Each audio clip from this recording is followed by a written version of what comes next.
不就是个过滤吗？这事还不好解决吗？都别在评论区杠了。本来只想养鸟的，现在已经被迫养鱼了。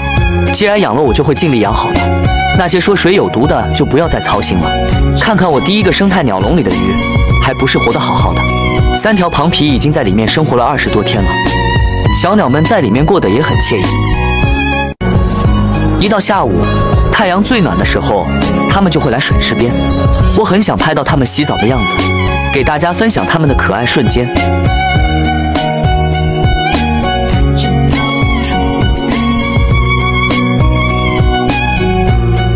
我相信过不了多久，它们就会洗澡。我每天一有空就会坐在鸟笼边，它们也已经习以为常。即使笼子的门展开，它们也不会惊慌地飞出来。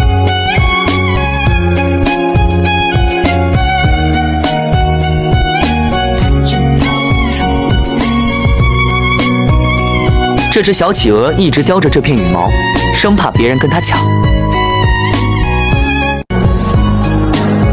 这是什么操作？是故意扔水里的吗？